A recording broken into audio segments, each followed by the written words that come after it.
earlier that I just read? Oh, we'll talk about that Okay. afterwards. Yeah, That's yeah. a fun one. You're going Yeah. to love that one. Okay. All right. Okay. So, hi everyone. I'm here with Christeen Chiasson today of CRT Marquee, Keller Williams, and Christeen is a managing associate broker. I've had the privilege of working with Christeen for the past almost 4 years. Christeen actually trained me to become a real estate agent, and I'm very grateful to her for that level of training, because it's helped shape me into this role. Sorry. Okay. I was going so well. Yeah. You're going to have to edit that. I'm so grateful. All of that, yeah. I'm so grateful to Christeen because it's helped shape the way I work in real estate, and it's taken away all the confusion. It's an industry which is very technical, and there are so many pitfalls that one could fall into. So, Christeen, thank you so much for that, and I'm so happy to have you on our inaugural podcast today. Awesome. Well, thanks for having me, Phil. And might I say that the teacher will appear when the student is ready. And I think you were so ready for this business when you came into it. And you have brought to the business a level of professionalism that's really admirable. So, I appreciate that. Thank you.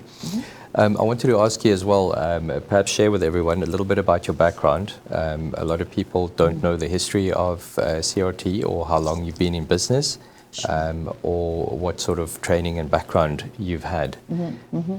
So I've been in this business for over 25 years. Was in the business in the early to late 80s for about 6 years, and then since about 2004, more recently. And I've seen the business change in many, many ways, and the biggest way I've seen it change is the technology. So, I could give some examples of all of the different ways that it has made our lives easier with technologies. The most recent, or one of the most recent, is the electronic signatures. Okay. So finish it at that. So just to come back to Yeah. the e-signature or electronic signatures, so that would be programs like DocuSign. What was the other one? Dot Loop. Dot Loop. So a lot of real estate agents are actually using that at the moment.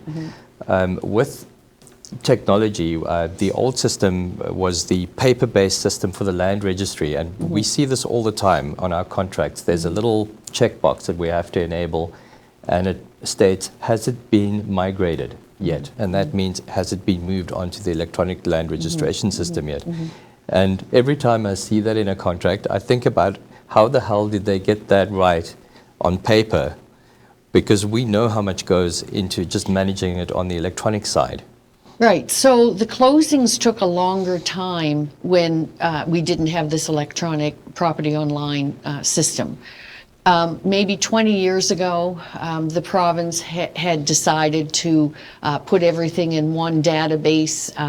And so prior to that, the lawyers used to have to go out and research all of the different ownerships in the property, and they used to have to make sure that the title was clear and all of that kind of thing. So that has changed significantly. So even the lawyers are having, I'm sure, an easier time of it, that they don't have to run down and physically thumb through the paper, in the archives. And it makes it quicker for us, because when a buyer buys a home and they put an offer in on a home, that offer can be accepted and then closed quicker. Absolutely. As well. Yeah. So just to come back to, we touched on your background there a little bit, Right. and about the team and how long it's been in existence. What would you say is the importance of training, and could you tell us a little bit more about your background in education? Sure. So I do have a background in education. I taught high school for about 6.5 years. And survived. More importantly. I have a Bachelor of Education and a Master of Education degree. Okay. And so teaching is my passion. And so when we started our team about 18 years ago, That was one of the things that we found most important. It's near and dear to my heart. And we wanted to ensure that we not only just, brought agents into the business and not just, gave them basically a phone, a desk, and, away you go. We wanted to make sure that they had all of the tools and all of the training necessary. So we do training on an ongoing basis. It's important, I think, for those realtors when they're out dealing with people and clients and customers and so on. I think it's important for them to have that training to ensure that the client is well taken care of, that the client is protected, and that they have the most information they can get from those realtors about making a decision.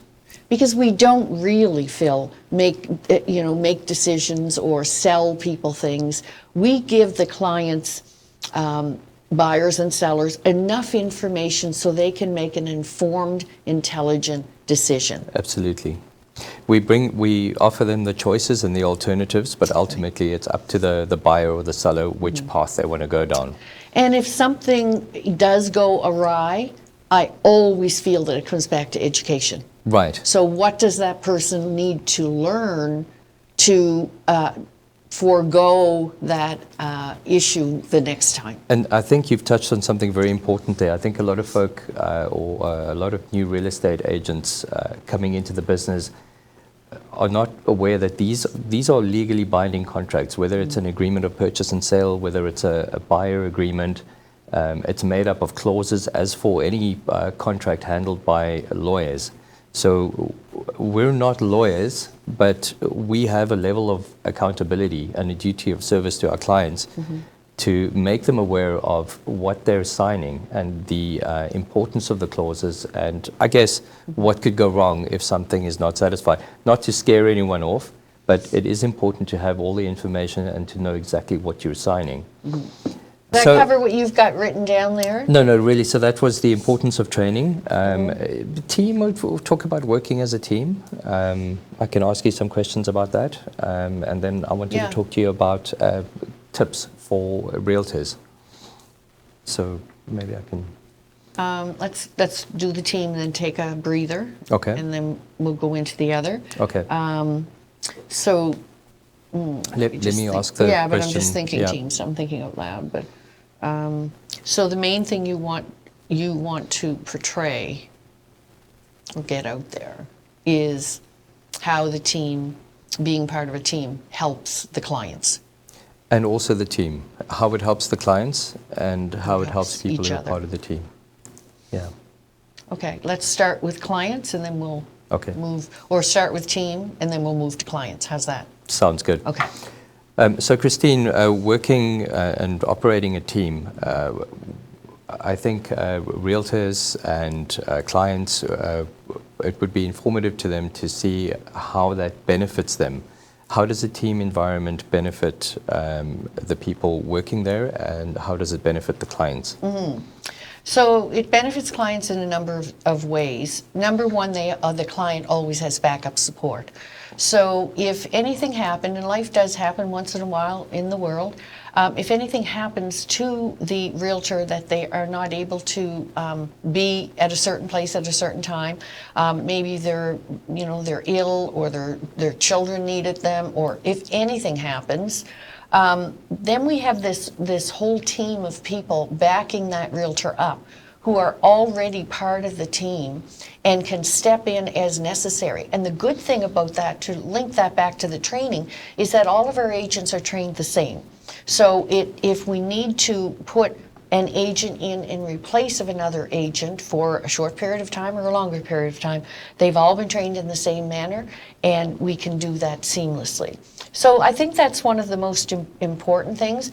But the second way, the second way it's important is that each realtors, because we have this sense of camaraderie on our team, each of the realtors on our team can always go to someone else to ask them specific questions about what they might do in a specific circumstances or specific situation. And so there's that support among the realtors. So there's realtor to client support, and then there's realtor to realtor support. And then the third way is that you can draw on, if you're a relatively new agent, and this also benefits the clients as well, if you're a relatively new agent, that agent has the resources of the other, maybe more experienced members of the team to draw on if there's a sticky situation. Right. So I'd say those are three of the most important And we do ways. get sticky situations. We do get sticky We're situations. going to talk about one right after this. Because we are dealing with the largest investment most people will ever make. Absolutely. And whether it's a $100,000 piece of property or a $1.5 million piece of property, it's each person's important purchase. And we have to look at it that way all the time, every time. We can't put a dollar figure. It's all relative Yes. and relevant Yes. to the person purchasing the home. Every deal is treated equally, no matter the amount. Christine, Exactly. you used an analogy a while back. I think it was at one of our team dinners. You spoke about the lead goose. Could you tell us? Could you tell us what the lead goose is? I always like this lead goose story. So geese fly in a V formation, and it's so that the aerodynamically or whatever, it helps that they can go longer and faster and all of that. And the most wind resistance, I'm sure, comes at the front of the V. So what the geese do is each goose takes its turn and flies at the back. So when the front goose gets tired, it moves to the back and another takes its place. So being part of a team is the same kind of thing. We each kind of take turns Carrying the torch, or carrying the lead torch, or lessening the burden load. of the head goose, if you will. So the geese have it right, and Mother Nature has it right. If we want to go fast, go alone. If you want to go far, go with a group. So there you have it, guys. That is a great analogy for teamwork. Working as part of a team has a lot of advantages. It's also not as lonely because you're kind of all under the same umbrella. We do team dinners and team get-togethers and other events. So definitely working alone, you need a lot of motivation. Working in a team, you kind of have that motivation built in. Also, making friends within the team is fantastic. And if I may add to that, Yeah. you become like the 5 people with whom you surround yourself the most. So if you're surrounded by folks who have low energy and they're not, they're, I always say, sitting on the couch eating bonbons and watching Netflix all day, you'll become like those 5 people. If you surround yourself with people who are doing it, they're doing the job, they're energetic, they're excited about life, they're positive, that's who you will become like. And we each are one of somebody else's 5. So we're going to each influence that person. So we try to maintain on our team a positive environment such that if you're having a bad day and you come around the people who are energetic and upbeat, you'll become like that. They say if you want your mood to be uplifted, just smile. Just smile. And that does it in itself. I read something really interesting about that. They say if you hold a positive thought for 17 seconds, then that starts shaping the way your day goes. Likewise, if you hold a negative thought for 17 seconds, that's going to shape the way your day goes. I don't know why the number was 17, but it doesn't seem like too much of an ask.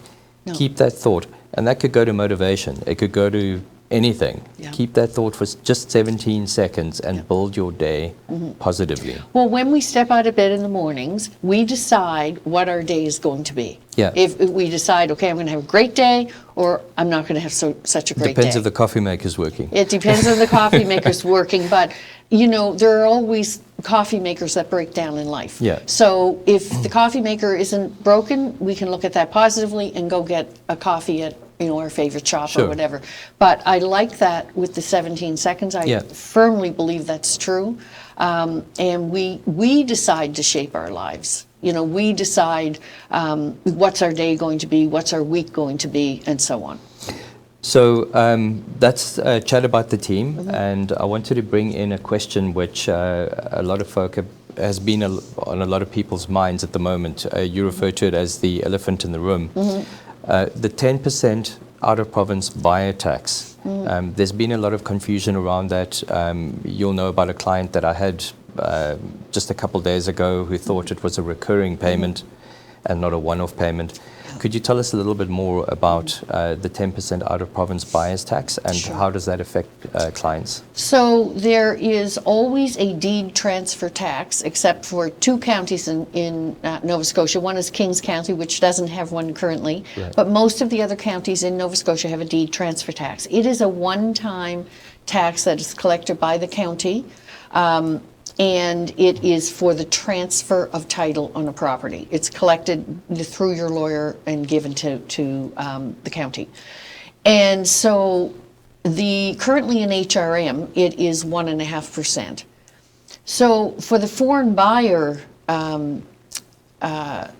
deed transfer tax, somebody who's coming into the area, into Nova Scotia, to buy a property that they're not going to live in full-time, Yes. and they have 6 months to take residence, there is a tax that is levied. It has gone from, it was 5% for, I'm going to say 2 years, and now it has doubled and gone to 10%. It is a big kick. There's no question. But the good thing is that it's only a one-time deed transfer tax, just like all of the other deed transfer tax. The second thing is that real estate prices in Nova Scotia are still very reasonable.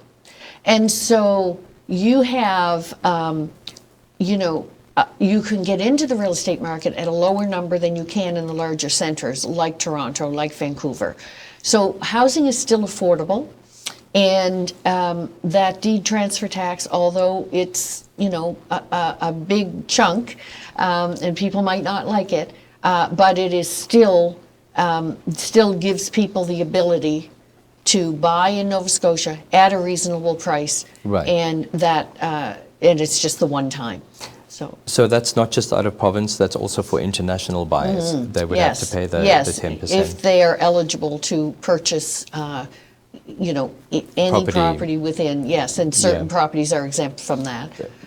Like certain properties, there's a foreign buyer ban Right, and area. that brings us to the Yeah. foreign buyer Yeah. ban area where most areas, or most, what do they call it, a population accumulation or agglomeration centers. Census conglomerate, Thank something you, like that. census agglomeration centers. Yeah. You can't buy in. So I think for me, I just kind of think of the whole Bridgewater-Lunenburg area as being the prime spot for international buyers because that's just an hour from Halifax. Right. The other areas are kind of in the middle of nowhere. Yeah. Yarmouth, Digby, all of that area is Yeah. exempt, but it is not exempt from the 10%. Now, if a person is going to move in that property in the first 6 months, no problem.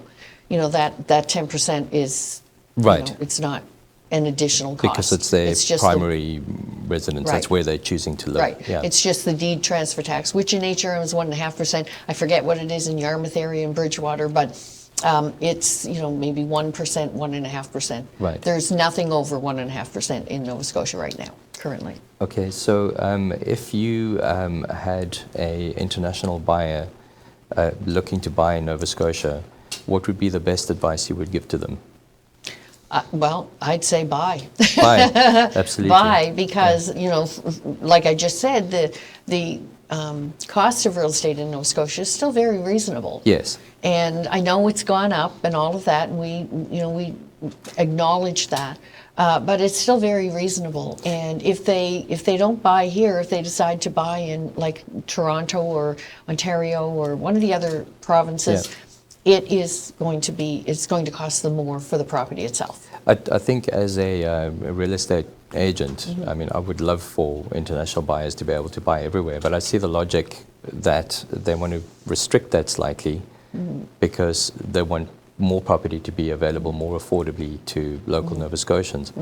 And this kind of thing has actually been done before. If you look at the education system, if you're a foreigner and you're looking to maybe send your kids here to be educated, they pay double the tuition. And I think they may also pay double the residence costs, like to housing. Yeah, I don't know the numbers on that. Something yes, along those lines, yeah.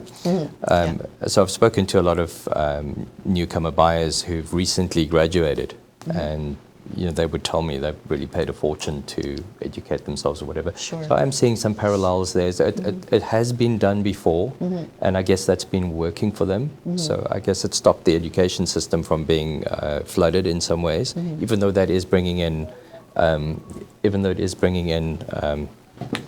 sorry about that, bringing in much needed revenue. As the foreign buyers do when they buy property here. And there is a shortage of housing in Nova Scotia. Yeah. And it is more difficult with the prices, having been gone up over the last couple of years. It is a little bit more difficult for first-time home buyers to get into the market. But they're being creative, and they may have to live a little bit further outside of the initial area that they wanted to live in. Yes. But it can be done. It can be done. I'm seeing a lot of folk, particularly from out of province, people who are moving here to live and work here. I will be almost apologetic to them. I'm sorry, in your price range, we're kind of looking at about half an hour to 40 minutes out of Halifax. And they'll say, what are you talking about? We sit in an hour's traffic every day, where we live now. So that's not a big deal. And if you look at areas like Elmsdale, Enfield, Lance, those areas are growing so quickly with affordable new builds. That's right. Get yourself a brand new 4-bedroom, 4-bathroom home. Full 7 to 10 year builder warranty, and you're within half an hour of Dartmouth Crossing. Exactly. And so sometimes we have to make different decisions. 5 years ago, young people could say, okay, this is the house I want, this is the area that I want. Now, if they want to get into the real estate market, they have to make different decisions. Yes. So they have to drive that half hour or so, and that's not very far. Anybody who's lived in a larger center, I lived in Toronto for 6.5 years, and it takes 2 hours to get everywhere, but you just get used to it. You leave enough time on either end, and we still in Nova Scotia, in HRM, we still have the ability for people not to have to travel quite as far. I think we don't always realize what we have here. Folk complain about paying for parking in the city and whatever, but they haven't really seen it in a bigger city. No, I know. Yeah, we have it good. So lastly, when you work really hard in real estate, and realtors, we all have very busy lives. So in a busy real estate market, and this career, very often you're 7 days on. You can get phone calls at any time, and doing it for so long, you're either going to lose all your hair and your sanity along with that, or you're going to figure out a way to flow with it and just build it into your life. What ways have you found to unwind and balance real estate with your personal life? You're right that realtors often work 7 days a week, depending on the market and depending on the time of the year. I always say January and August are the times that people like to take vacation because it's a little bit more quiet. It's a business whereby you can put as much time into it as you want, or if you prefer to take more time off and have a few extra vacations a year, that's possible too. You know, somebody who's raising children needs to spend time with them so they can work around that. And again, being on a team certainly helps, because if you do get called out to something, you know, for your children, or you know, something important come up, or you can't be in two places at once. So, you know, having those team members there is important. But I think with anything, it is important to take time off for exercise. Even the highest world leaders take time for exercise and time off, and I think it's important. Now, having said that, I find for myself, I take hours off, not so much days. I usually always have my phone with me, but how I've limited that, Phil, is I do 9 till 9 for my phone calls.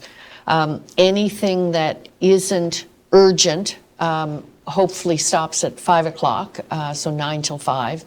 The weekends, people are pretty good now, you know, with weekends, but I strongly urge every realtor to take at least one day off a week. We tend to get into that 7-day-a-week syndrome, but I think it's extremely important. And I always encourage people on our team to take a day off a week. You know, shut down everything, spend time with their family. I also think that people who have families, you know, especially, you know, children who are growing and impressionable and all of that, I think they need to be at the dinner table with their children. I think that is a very important part of the day, because you hear things that they're not going to text you, and they're not going to, you know, conversations come up at the table. They learn things from, you know, so I think, you know, for some realtors, you know, taking 4:30 to 6:30 or something like that is extremely important. And then I also think exercise is over the top important for everybody. It's a de-stressor. Especially in the winter. Especially in the winter. So my two things that I do is I walk. I like to get in 30 minutes 4 times a week. You know, power walk, get the cardio going. And then What is a power walk? It's not a jog. It's just under a jog. It's like so you're fast walking. Fast Do they call it walking fast walking? is basically get the cardio up and get the lungs going. So that's where I think officially both your feet have to be maintaining contact with the ground at all times. Is that how it works? Maybe. There's something like that. I just know that I just get out there and go. And I'll tell you what it does. Within the first few minutes, my mood is lifted. Yeah. I feel good. I find myself smiling. It's good for the psyche. So whatever the form of exercise, some people play hockey, some people skate, some people play tennis, you know, whatever it is. But I think getting a little bit of cardio going. And my other thing is yoga. I like yoga. I've been doing it for 35 years. It's more energetic than a lot of folk think. I tried that and I was completely out of breath. Yes, it has cardio, depending on which kind of yoga you're practicing at that moment.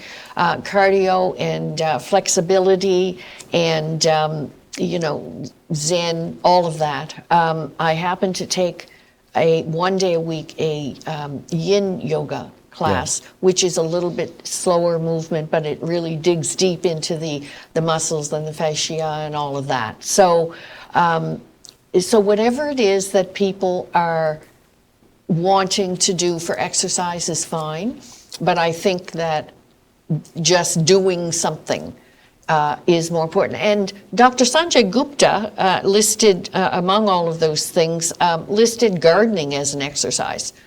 So gardening, you're up, you're down, you're moving about, and I was really surprised with that.